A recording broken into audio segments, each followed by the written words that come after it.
A 100-year-old machinery factory sparks overnight and fire quickly spreads, lighting up the night sky. And here in Michiana, fire devastates the Goshen community as the investigation continues into an RV fire that killed a young boy and injured 6 others in the family. Good morning, Michiana, and thanks for joining us for ABC 57 News at 7:30 on the CW25. I'm Drew Gardner. And I'm Emily Evans. We'll get to those stories in just a few minutes. But first, we do want to get a check of the forecast. It's a little wet out there this morning. Let's send things over to meteorologist Greg Bobus, who has a look at when those showers might wrap up. Hey, Greg. Hey, Emily. Honestly, most of this morning is going to be kind of on and off with the rainfall. This initial push of some rain we have, give it an hour and we'll get a little bit of a break here, and then another organized line up to our west will make its way a little bit closer. But take a look. We do have some lightning here now developing with some of these storms, and the rain going to pick up in the South Bend area pretty quickly here. Give it about 10 more minutes and some moderate rainfall overspread the rest of South Bend. The southwest side of town already seeing some more moderate rainfall, and you can even see a couple lightning strikes just north of North Liberty. So this will be heavy for about a half hour or so. We will get a little bit of lightning and some thunder with this, and then it will track on out. Not much behind this for the following hour after, but we'll time out the rest of your morning. We'll also look ahead to your afternoon that does clear out. It warms up to the mid-60s. We might even see some sunshine by the end of the day. So a rapidly changing forecast. We'll break it down hour by hour coming up in the full forecast in 10 minutes. All right, Greg, thanks. Now let's get over to 95.3 MNC's John Zimney for a look at the roads this morning. Hey, John. Hey, thank you, Drew. Good morning, Emily. Well, traffic continues to be blocked off in Elkhart County. The situation is at State Road 13 and County Road 20, scene of a semi versus minivan crash with at least one fatality reported. We don't have any word about any other people who were injured in this crash. Crews remain on scene working their investigation. They say they'll continue to be at the scene for several more hours. Down in Indianapolis, if you have travel plans down there, just know that southbound I-65 and Johnson County is blocked right now because of a megabus crash. At least 10 people we've learned have been injured in that collision, and the road itself, as far as I-65 goes, traffic is backed up there for many, many miles. Back here in Michiana, we have construction underway with new projects underway in South Bend along 31st Street closed from Mishawaka Avenue to Vine Street, and also Soren Street is closed from Walsh to Arthur. Local traffic can get through, but everybody else needs to find an alternate route.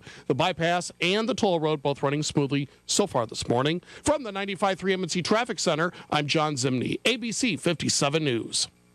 All right, John, thanks. Well, more low-income families in Michigan can plan on affording fresh fruits and vegetables this spring. It's all thanks to a new program designed to stretch their food assistance dollars a little further. ABC 57's Rosie Woods is live in Michigan this morning with the details. Rosie, good morning.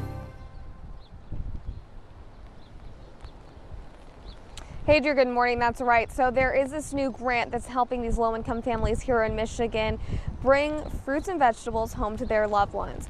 Now, Michiganders who receive SNAP benefits now have the opportunity to use the Double Up Food Bucks program. By shopping at one of 150 participating farmers markets in the state, low-income Michigan families can stretch their food dollars for more fruits and vegetables. According to our reporting partners, MNC 95.3, Orrin Hesterman, president and CEO of the Fair Food Network, which runs the program, calls it a triple win situation, saying it enables low-income families to bring home more healthy food while at the same time putting more money into the pockets of Michigan farmers. And it keeps food dollars circulating in the local economy. Now, according to the Double Up website, they will be starting these farmer markets all over Michigan on June 1st, and they'll even be having some in grocery stores coming in August. I'm live in Michigan this morning. Rosie Woods, ABC 57 News. Breaking this morning in Johnson County near Indianapolis, a megabus carrying 60 passengers has crashed on Interstate 65 heading south. Officials say the crash happened around 5:30 this morning. 60 people were on board. Local fire departments are reporting that they're treating multiple people for injuries and had to pull several people out of the bus who were trapped. Today's crash is now the fourth time a megabus has crashed here in Indiana since October of last year. Crews are closing the right lane in the southbound lane down while they clean up and treat passengers.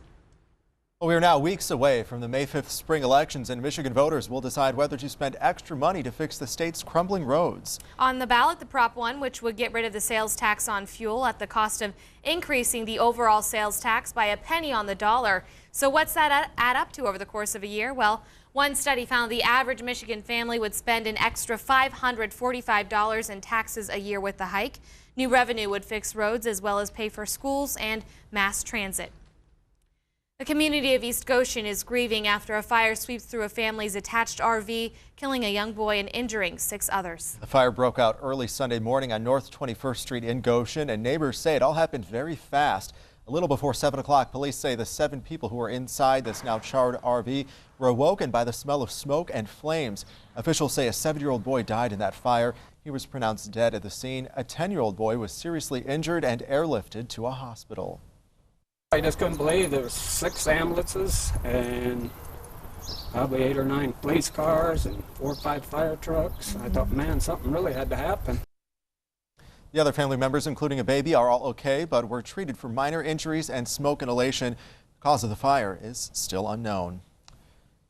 Breaking overnight in Indianapolis, a traffic stop ended with 1 dead and 2 police officers injured.